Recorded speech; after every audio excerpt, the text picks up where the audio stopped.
ठीक है, engineering mathematics 1 में आपका स्वागत है और आज हम दो वेरिएबल्स के फंक्शंस की कॉन्टिन्यूटी के बारे में बात करेंगे। हम पहले ही लिमिट की परिभाषा देख चुके हैं। दरअसल डेल्टा एप्सिलॉन की लिमिट की परिभाषा और यह उस परिभाषा से प्रेरित है जिसमें एक function z f x y के बराबर है जो किसी पॉइंट x 0 y 0 पर कंटिन्यूअस कहा जाता है अगर यह f x y x 0 y 0 पर परिभाषित है। दूसरा, यह limit x y x 0 y 0 हो जाती है तो f x y एक्सिस्ट करता है। और तीसरा यह कि यह लिमिट उस पॉइंट पर फंक्शन वैल्यू के बराबर है।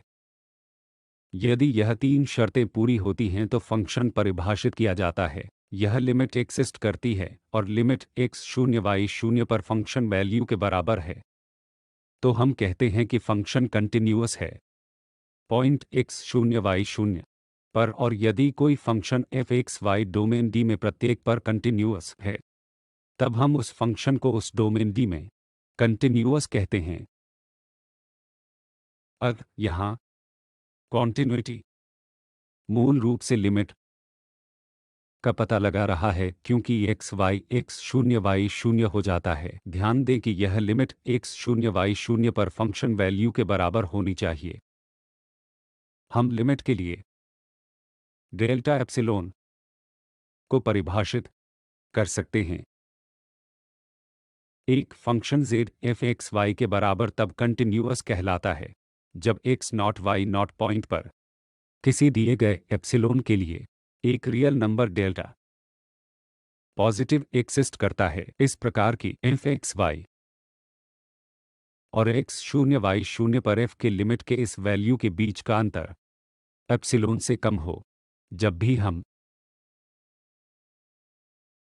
x not y not point के डेल्टा नेबरहुड से इन x और y को लेते हैं, यह परिभाषा है। अंततः लिमिट की परिभाषा भी यही थी और जहां हम देख चुके हैं कि इस फंक्शन की लिमिट L है तो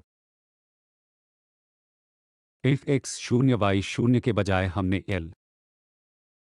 का उपयोग किया और चूंकि फंक्शन को x 0 y 0 पर परिभाषित किया जाना है और हम देख रहे हैं क्या f x y की लिमिट क्योंकि x y 0 हो जाएगा जो कि f x 0 y 0 के बराबर है या नहीं, ताकि यह एप्सिलॉन डेल्टा की परिभाषा लिमिट के लिए पहले दी गई परिभाषा के बिल्कुल समान हो। हमने इसका इस्तेमाल अभी नहीं किया है कि यह 0 से बड़ा होना चाहिए x not y not point से बचने के लिए, क्योंकि अब function x not y not point पर परिभाषित है। लिमिट के मामले में पहले हो सकता है फंक्शन उस पॉइंट पर परिभाषित न हो, तब भी हम लिमिट के बारे में बात कर सकते हैं। लेकिन इस मामले में फंक्शन की continuity x not y not पर परिभाषित होनी है और इसलिए इस इनइक्वालिटी की अब और ज़रूरत नहीं है। तो रिमूवेबल डिसकंटिन्यूटी के लिए हमने दूसरा शब्द इस्तेमाल किया ताकि हमने पहले जिस कंडीशन पर चर्चा की, जैसे function x not y not पर परिभाषित है और limit x y x 0 y 0 हो जाएगा, f x y एक्सिस्ट करता है। और तीसरा, जब limit x not y not पर फंक्शन वैल्यू के बराबर न हो तो हम कहते हैं कि फंक्शन में रिमूवेबल डिसकंटिन्यूटी है। अगर यह बराबर है तो यह कॉन्टिन्यूटी की परिभाषा होगी जिसकी हमने अभी अभी चर्चा की है। आइए कुछ उदाहरण लेते हुए इस फंक्शन की कॉन्टिन्यूटी पर चर्चा करें। f x y बराबर है 2x 4 plus 3y 4 divide by x square plus y square से, और यह तब परिभाषित है जब x y 0 0 के बराबर नहीं है। और जब x y 0 के बराबर हो तो इस फंक्शन का मान 0 होगा। और हम ओरिजिन पर इस फंक्शन की कॉन्टिन्यूटी की चर्चा करेंगे तो हमें जांचना होगा कि इस फंक्शन की limit 2x 4 plus 3y 4 divide by x square plus y square से 0 के बराबर है। अगर लिमिट 0 के बराबर हो तो फंक्शन कंटिन्यूअस होगा, अन्यथा अगर यह लिमिट एक्सिस्ट नहीं करता या 0 के बराबर नहीं होता तो हम इस फंक्शन को कंटिन्यूअस नहीं कहेंगे। जैसा कि पिछले लेक्चर में चर्चा हुई थी कि पोलर कोऑर्डिनेट में बदलना लिमिट जानने में बहुत सहायक होता है, इसलिए इस मामले में हम उन चरणों का पालन करेंगे, इसलिए हम अभी बदलेंगे कार्टीशियन कोऑर्डिनेट से पोलर कोऑर्डिनेट में, ताकि हम जब भी x square plus y square term को डिनोमिनेटर में देखें तो पोलर कोऑर्डिनेट में बदलना बहुत उपयोगी होता है। इसलिए यहाँ जब हम कोऑर्डिनेट्स को एक्स वाई से आर थीटा में बदलते हैं तो एक्स होगा, हम असल में एक्स को सब्स्टिट्यूट करते हैं आर कॉस थीटा और वाई को आर साइन थीटा से, ऐसा करके 2 गुणा आर 4 कॉस 4 थीटा प्लस 3 गुणा आर 4 साइन 4 थीटा पाते हैं, और फिर यहाँ r square cos square theta plus r square sine square theta r square बन जाता है। अब यह आर स्क्वायर इससे कैंसिल हो जाएगा, इसलिए यहाँ 2 आएगा। अब वो या इसके बजाय आर स्क्वायर अगर हम इसे कॉमन लेते हैं तो हमारे पास होगा cos 4 theta plus sign 4 theta गुणा आर स्क्वायर। तो हम देखते हैं कि अब यह बन जाएगा लिमिट आर गोज़ टू, और अब आर स्क्वायर और फिर cos 4 theta plus sign 4 theta, और चूंकि यह एक bounded function cos 4 theta plus sign 4 theta है, जब आर शून्य हो जाएगा है तो यह लिमिट शून्य होगी और फंक्शन का मान 0 पर भी 0 है, इसलिए यह फंक्शन कंटिन्यूअस है। फंक्शन कंटिन्यूअस है। अब हम दूसरे उदाहरण पर जाएंगे और फंक्शन एफ एक्स वाई की कॉन्टिन्यूटी पर चर्चा करेंगे, जो बराबर है एक्स माइनस वाई के whole square divide by x square plus y square के, जब एक्स वाई 0 के बराबर नहीं है ओरिजिन पर, तब एक फंक्शन को 0 के रूप में परिभाषित किया जाता है। इस मामले में हम पाथ y बराबर mx को चुनेंगे, क्योंकि दोबारा यहाँ इस पाथ को चुनना कनक्लूसिव है, क्योंकि यहाँ ऑर्डर 2 है, y में भी 2 है और वहाँ भी 2 है, इसलिए y बराबर mx चुनने से x कैंसिल हो जाएगा और लिमिट m पर निर्भर करेगा। ज़्यादातर मामलों में यह काम करेगा, तो जब हम यह सब्स्टिट्यूशन y बराबर mx के लिए करते हैं, हमें यह लिमिट मिलेगा जैसे एक्स वाई 0 हो जाएगा और x और y को सब्स्टिट्यूट करते हैं mx divide by x square plus m square x square, इसलिए वहाँ से हम कॉमन x लेते हैं, इसलिए यह x हटा दिया जाएगा और हमें यह limit 1 minus m whole square divide by m square मिलेगा, जो x से फ्री है। तो यह लिमिट जो x 0 हो गया वह 1 minus m square divide bye 1 plus m square से के अलावा कुछ नहीं होगा।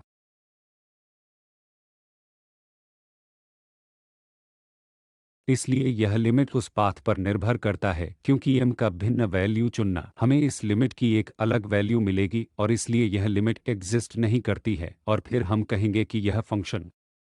कंटीन्यूअस नहीं है। अगला उदाहरण, हम इस फंक्शन की कॉन्टिन्यूटी पर चर्चा करेंगे x square plus y square square root, और फिर हमारे पास यहाँ है x square plus y square का अंडर स्क्वायर रूट, अन्यथा मान 0 है। और हम इस फंक्शन की कॉन्टिन्यूटी पर फिर से चर्चा करेंगे 0 पर, क्योंकि जब एक्स वाई बराबर नहीं है फंक्शन को आसानी से दिखाया जा सकता है कि यह कंटिन्यूअस है। तो यह पॉइंट फिर से, क्योंकि यहाँ एक्स स्क्वायर वाई स्क्वायर शब्द हैं, तो पोलर कोऑर्डिनेट में बदलना सहायक होगा और हम वही करेंगे, लिमिट एक्स वाई 0 साइन हो जाएगी। यह दिया गया फंक्शन लिमिट r से 0 में बदल दिया जाएगा, तो यहाँ साइन यह x square plus y square r square होगा। उस परिवर्तन से एक्स बराबर आर कॉस थीटा है, वाई बराबर आर साइन थीटा है, एक्स बराबर आर कॉस थीटा और y बराबर r साइन थीटा है। तो इस सब्स्टिट्यूशन से हमें यहाँ आर स्क्वायर प्राप्त होगा और यहाँ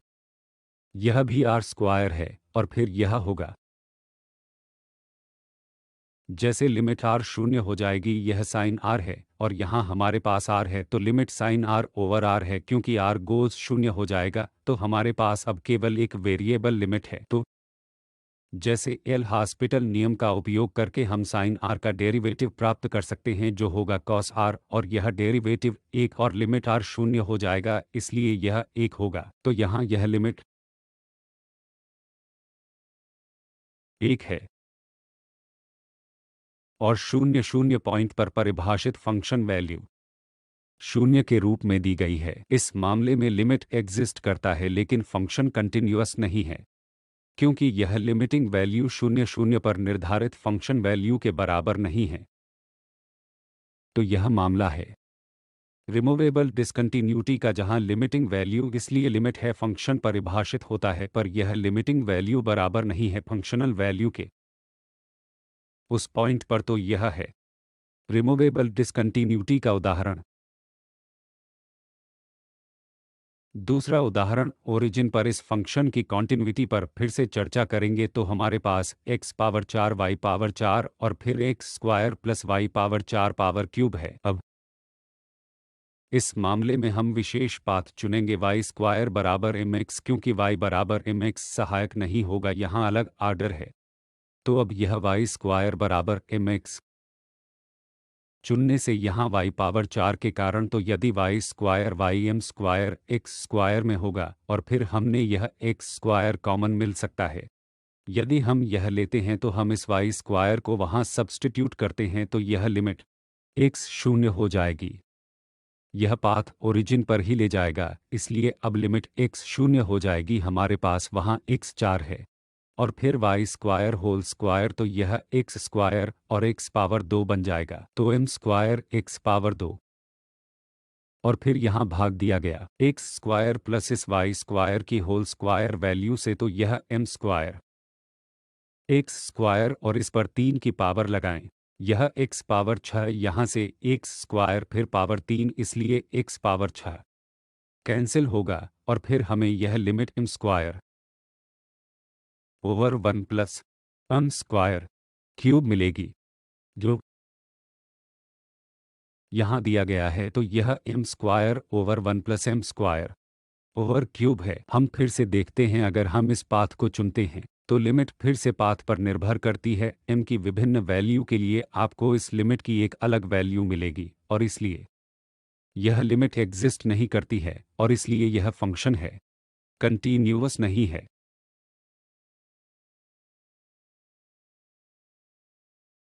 अब अगले सवाल पर जाते हैं। हमारे पास x square plus y square over 10xy है।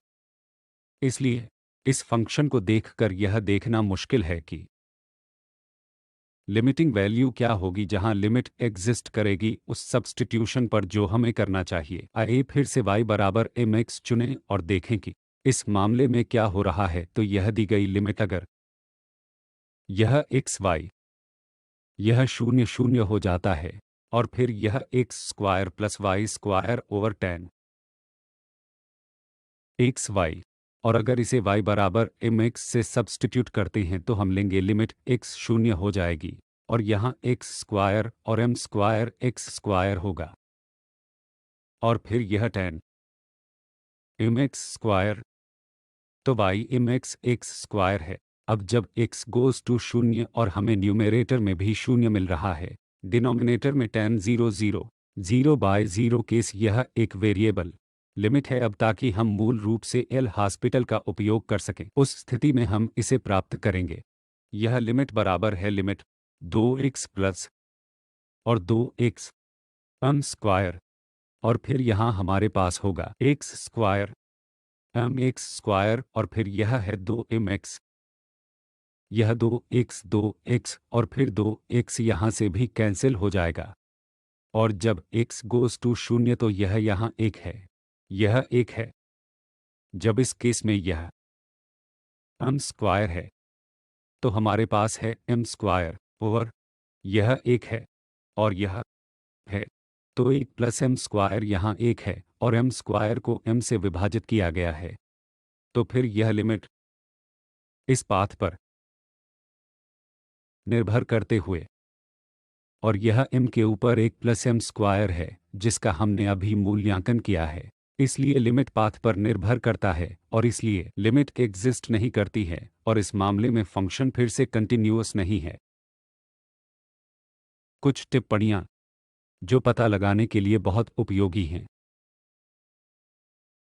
कॉन्टिन्यूटी या मूल रूप से लिमिट पोलर कोऑर्डिनेट में बदल रही है जैसा कि हमने देखा है। x को r cos थीटा के बराबर और y को r sin थीटा के बराबर सब्स्टिट्यूट करने पर और परिणामी व्यंजक स्लैश एक्सप्रेशन की लिमिट की जांच करने पर r गोज़ टू 0 बहुत उपयोगी है जैसा कि हमने कई उदाहरणों में देखा है। फिर से अगर हम सरल उदाहरण लेते हैं x³ x² प्लस y² का तो हम केवल पोलर कोऑर्डिनेट बदल सकते हैं। तो हमारी लिमिट होगी r गोज़ टू 0 और यहाँ r² cos होगा। क्षमा करें r³ cos³ थीटा इस r² पर और फिर इस r² के साथ रद्द कर दिया जाएगा। r यहाँ तो आपके पास r होगा और फिर लिमिट r गोज़ टू 0 तो यह cos² थीटा एक बाउंडेड फंक्शन है तो यहाँ जब r गोज़ टू 0 तो यह लिमिट होगा। तो लिमिट है 0। एक अन्य उदाहरण में हमने देखा है कि इस पोलर कोऑर्डिनेट में परिवर्तन भी उपयोगी है। यह निर्धारित करने के लिए कि लिमिट एक्सिस्ट नहीं करती तो यह केस था जब लिमिट एक्सिस्ट करती थी और अब इस केस में जब हम इसे फिर से सब्स्टिट्यूट करते हैं xi x के बराबर r cos थीटा और y r sin थीटा के बराबर, इसमें हमें मिलेगा r² और r² cos² थीटा तो यह r² इस r² के साथ कैंसिल हो जाएगा और इस केस में तो कोई r नहीं बचा है तो यहाँ यह cos² थीटा होगा। तो यह लिमिट cos² थीटा है और यह थीटा पर निर्भर है। तो जब लिमिट थीटा पर निर्भर करती है इसका मतलब होता है कि लिमिट एक्सिस्ट नहीं करती तो लिमिट होनी चाहिए थीटा से इंडिपेंडेंट। तो यहाँ थीटा के विभिन्न मानों के लिए हमें मिलेगी अलग वास्तविक संख्या स्लैश रियल नंबर। तो यह लिमिट यूनिक नहीं है और इसलिए यह एक्सिस्ट नहीं करता। इसलिए हमने अन्य उदाहरण भी देखे हैं कि यह पोलर कोऑर्डिनेट का चयन करता है। बहुत उपयोगी है लिमिट निर्धारित करने के लिए और यह निर्धारित करने के लिए कि लिमिट एक्सिस्ट नहीं करता। अगली टिप्पणी यह है कि इस पोलर कोऑर्डिनेट में परिवर्तन हमेशा सहायक नहीं होता और अब यह बहुत महत्वपूर्ण है। यह हमेशा मदद नहीं करता और रूपांतर हमें गलत निष्कर्ष स्लैश कंक्लूजन पर ले जा सकता है। तो इस मामले में हम कुछ सपोर्टिंग उदाहरण देखेंगे। तो अगर हम यह x² y over x4 plus y² लेते हैं उदाहरण, तो अगर हम सब्स्टिट्यूट करें x बराबर है r cos थीटा के और y बराबर है r sin थीटा के तो हमें यहाँ मिलेगा, क्योंकि एक r यहाँ से r² है तो r³ होगा और फिर cos² थीटा यहाँ sin थीटा होगा और फिर यहाँ r4 cos 4 थीटा और r² sin² थीटा। तो इस मामले में इस r² को हम कैंसिल कर सकते हैं तो मिल जाएगा r cos थीटा और डिनोमिनेटर में हमें मिलेगा r² cos 4 theta plus sin² theta. और अब अगर कोई बस सीधे यहाँ लिमिट रखने की कोशिश करे और सोचे कि r गोज़ टू 0 तो यह टर्म हो जाता है a sin² थीटा और फिर यहाँ r cos² theta sin theta जब r गोज़ टू 0 यह 0 हो जाता है। लेकिन गलत निष्कर्ष स्लैश कंक्लूजन वास्तव में अगर हम थीटा को फिक्स करें तो अगर हम थीटा के कुछ वैल्यू फिक्स करें उस केस में यह लिमिट 0 होगा, क्योंकि जो भी थीटा सहित 0 जब भी टाइम है तो यह हो जाएगा और फिर सब कुछ हो जाएगा 0। तो लिमिट इस मामले में होगा 0। अगर हम कोई दूसरा थीटा लें तो कुछ संख्या यहाँ होंगे और फिर r गोज़ टू 0 तो हम निष्कर्ष निकाल सकते हैं कि यह 0 है। इसमें कोई संदेह नहीं है, लेकिन यहाँ ध्यान देने वाली बात यह है कि हमारे पास हमने थीटा फिक्स किया है तो थीटा के फिक्स वैल्यू के लिए यह 0 है, लेकिन लिमिट के लिए हमने पहले ही चर्चा की थी कि हमें थीटा को यह निष्कर्ष निकालने के लिए फिक्स नहीं करना चाहिए, क्योंकि यह थीटा को फिक्स करने की लिमिट है, जिसका अर्थ पाथ को फिक्स करना है। इसलिए कुछ विशेष पाथ में यह लिमिट शून्य है जहां हम थीटा को फिक्स कर रहे हैं। सीधी रेखा, जैसे जब हम थीटा को फिक्स कर रहे हों तो सीधी रेखा के केस में हम मूल रूप से इस ओर आ रहे हैं। यदि हमारे पास है, यह हमारा आर थीटा प्लेन है, और तब थीटा को फिक्स करते हैं, तो यदि हमने थीटा को फिक्स कर दिया है और फिर ओरिजिन की ओर जाएं यहाँ, उस केस में हम मूल रूप से सीधी रेखा से ओरिजिन में पहुंच रहे हैं। इसलिए फिर से यह थीटा को फिक्स करने से यह निष्कर्ष नहीं निकालेगा कि लिमिट शून्य है। उदाहरण के लिए, यदि हम दूसरा रास्ता अपनाते हैं जहां y एक्स स्क्वायर रास्ते के बराबर है, तो यह फिर से शून्य होगा, ओरिजिन होगा। और इस मामले में यदि हम इस विशेष पाथ y एक्स स्क्वायर के बराबर या पोलर कोऑर्डिनेट में r sine theta r square cos square theta के बराबर चुनते हैं, तब यह लिमिट r गोज़ टू शून्य, और यहाँ यह x square r square cos square theta, और फिर यह r साइन थीटा, फिर से हमने इस r square cos square theta का उपयोग किया है। उसी तरह यहाँ थीटा r स्क्वायर कॉस और यह r साइन थीटा को थीटा के लिए r4 कॉस से बदल दिया गया है। तो अब हम यहाँ प्राप्त करेंगे r4 कॉस स्क्वायर थीटा और फिर कॉस स्क्वायर थीटा, तो हमें यहाँ r पावर 4 कॉस थीटा मिल रहा है, और यहाँ प्राप्त होगा 2 टाइम्स r4 और कॉस 4 थीटा। यह कैंसिल करेगा और हमें आधी लिमिट मिलेगी, या हम देख सकते हैं कि y को सब्स्टिट्यूट करना बराबर इस पाथ में स्क्वायर है, इसलिए हमें वह लिमिट मिलेगी, अपेक्षित लिमिट, क्योंकि x गोज़ टू शून्य और फिर एक्स स्क्वायर, इसलिए y को एक्स स्क्वायर से प्रतिस्थापित किया गया है, और फिर हमारे पास x4 है और प्लस y स्क्वायर, फिर से यहाँ x, फिर से यहाँ इसके लिए यह x, और लिमिट x गोज़ टू शून्य, और फिर यह x पावर 4 2x4 से विभाजित किया गया, इसलिए x4 कैंसल हो गया, और फिर हमें यह लिमिट आधी मिली, इसलिए यह लिमिट है इस मामले में इस विशेष पाथ के साथ। जबकि जबकि इसे यहाँ करीब से न देखकर हम इस लिमिट को यहाँ रखकर यह गलती कर सकते हैं, क्योंकि r गोज़ टू शून्य और फिर यह लिमिट शून्य होगा। लेकिन ऐसा नहीं है, जैसा कि हमने देखा है कि यह वास्तव में शून्य है, लेकिन उस मामले में हमें फिक्स करना होगा यह थीटा, और तब लिमिट शून्य होगा। और हमने इस पाथ पर यहाँ ये देखा है कि इस पाथ पे लिमिट है आधी, इसलिए लिमिट इस केस में एक्सिस्ट नहीं करती। और अब हम चर्चा करेंगे कॉन्टिन्यूटी, और उसके बाद उसके अनुसार x square y square over x cube plus y cube के कॉन्टिन्यूटी की। जब हम इस केस में कोऑर्डिनेट को इस पोलर कोऑर्डिनेट से बदलते हैं तो क्या होगा, तो यह r स्क्वायर है, इसलिए r4 आएगा, और cos square theta sine square theta, और यहाँ r क्यूब आएगा, इसलिए न्यूमरेटर में एक r है, और फिर कॉस क्यूब थीटा और साइन क्यूब थीटा। इसलिए जब r गोज़ टू शून्य, हमें वो गलती नहीं करनी चाहिए कि r गोज़ टू शून्य और कुछ यहाँ है, इसलिए यह शून्य बन जाता है। हमें इस फंक्शन को ध्यान से देखना होता है, चाहे यह यहाँ मौजूद थीटा का बाउंडेड फंक्शन हो या हम इस लिमिट r गोज़ टू शून्य पर ले जा रहे हों, और तब यह शून्य होगा। लेकिन इस मामले में यह फंक्शन यहाँ, उदाहरण के लिए यह cos cube theta minus sine cube theta unbounded हो सकता है, क्योंकि यह शून्य के बहुत करीब जा सकता है, और यह वास्तव में अनबाउंडेड फंक्शन है, इसलिए यह बाउंडेड फंक्शन नहीं है। इसलिए हम उस तथ्य का उपयोग नहीं कर सकते कि वह limit as r goes to शून्य है शून्य। अगर हम थीटा फिक्स करते हैं, यदि हम थीटा को फिक्स करते हैं, तब फिर से पिछले उदाहरण की तरह लिमिट शून्य है। इस प्रकार हम यह निष्कर्ष नहीं निकाल सकते कि लिमिट शून्य है, इसलिए अगली स्लाइड में यह फिर से देखेंगे कि लिमिट इस मामले में एग्जिस्ट नहीं करती है। तो अगर हम इस फंक्शन की कॉन्टिन्यूटी को देखते हैं, इस पाथ पर y mx के बराबर है या थीटा फिक्स करना उसी के जैसा है, तो हमें यह लिमिट मिलेगी शून्य, इसलिए y को mx के बराबर लिया पोलर कोऑर्डिनेट में बदलें या थीटा फिक्स करें जैसा कि बताया गया दोनों बराबर हैं तो यहाँ यह लिमिट इस पाथ के साथ में शून्य है लेकिन हम इस विशेष पाथ y को minus x e power x के बराबर करते हैं। फिर हमें यहाँ मिल रहा है एक्स स्क्वायर और 4y स्क्वायर फिर से x square e power 2x और फिर एक्स क्यूब और यह y क्यूब माइनस साइन और e पावर 3x के साथ एक्स क्यूब होगा। अब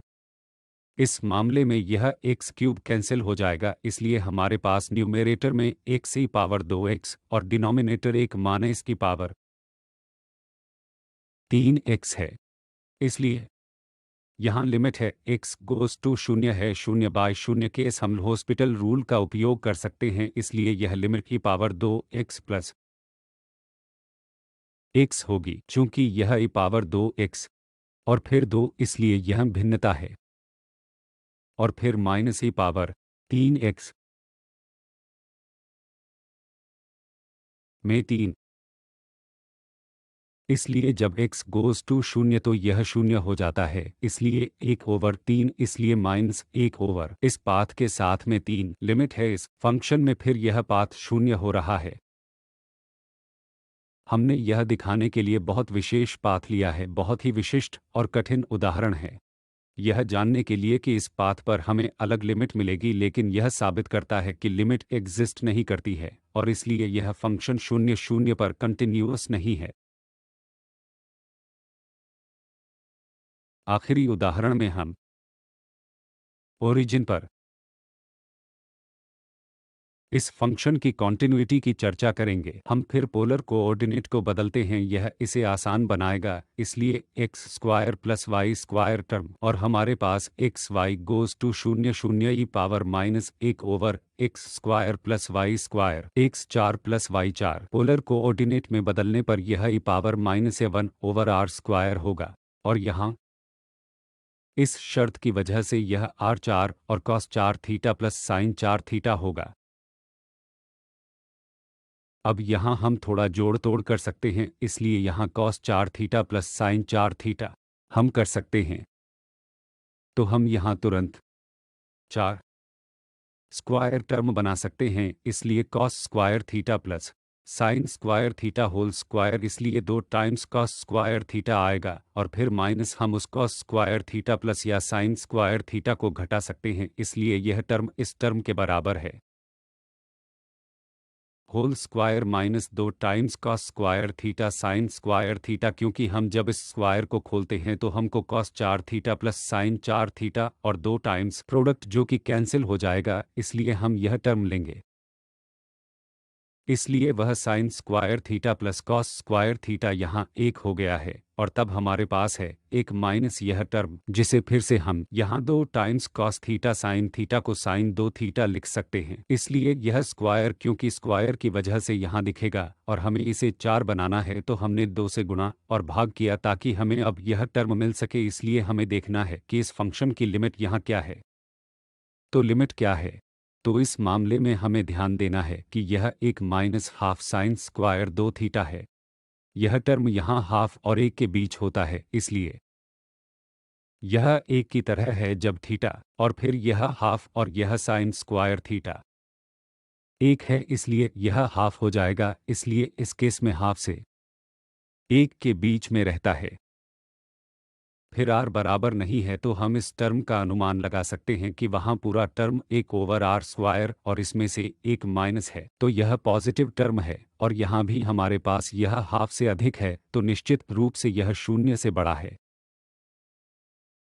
और अब क्योंकि हम जानते हैं कि यह हमेशा हाफ से अधिक होता है इसलिए हम इस हाफ को प्रतिस्थापित कर सकते हैं और इस टर्म के लिए ऊपरी लिमिट भी प्राप्त कर सकते हैं इसलिए इसे हाफ से बदलने पर हमें यह 2 power minus 1/r square over r4 मिलेगा इसलिए यह टर्म यहाँ 0 और इस टर्म के बीच है और अब इसके लिए हम देख सकते हैं कि इसकी लिमिट क्या है जब r गोज़ टू 0 इस 2 की पावर 1/r स्क्वायर r4 की जो हमने यहाँ एक और वेरिएबल t का उपयोग किया है जो गोज़ टू इन्फिनिटी क्योंकि 1/r हम टी सब्स्टिट्यूट कर रहे हैं, इसलिए यदि r goes to 0 t goes to infinity तो यहाँ हमारे पास 2e power minus t square है और फिर यह 1 ओवर r 4 हो जाएगा 4 और यह हम अभी और आसानी से कर सकते हैं, इसलिए यह 2t power 4 e power T square है इन्फिनिटी बाय इन्फिनिटी मामला। और फिर हम एल हॉस्पिटल के रूल को इस लिमिट को शून्य के रूप में प्राप्त करने के लिए उपयोग कर सकते हैं। तो यह लिमिट शून्य है, तो हम देखते हैं कि यहाँ यह टर्म है जिससे हम लिमिट प्राप्त करना चाहते हैं, क्योंकि r गोज़ टू शून्य यह शून्य के बीच, और यहाँ कुछ हैं जो फिर से गोज़ टू शून्य क्योंकि r गोज़ टू शून्य। तो अब इस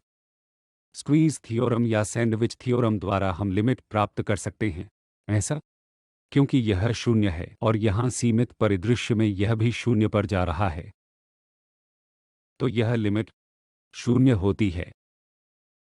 इस केस में अब हम यह निष्कर्ष निकाल सकते हैं कि हमने कॉन्टिन्यूइटी पर चर्चा की है जो एफ एक्स वाई के बराबर है। यहाँ लिमिटिंग वैल्यू बराबर हैं फंक्शन वैल्यू के। उस फंक्शन को तब हम कहते हैं कि फंक्शन कंटिन्यूअस है और स्वाभाविक रूप से फंक्शन को परिभाषित किया जाना चाहिए। इस पॉइंट पर तभी हम कॉन्टिन्यूइटी के बारे में बात कर सकते हैं, और जो हमने देखा है कि पोलर कोऑर्डिनेट में बदलाव करते समय हमें बहुत सावधान रहने की आवश्यकता है, क्योंकि यह कई केसेस में कुछ गलत लिमिट को मिसलीड कर सकता है। तो ये वे संदर्भ हैं जिनका उपयोग हमने इन लेक्चर को तैयार करने के लिए किया था, और आपका बहुत बहुत धन्यवाद।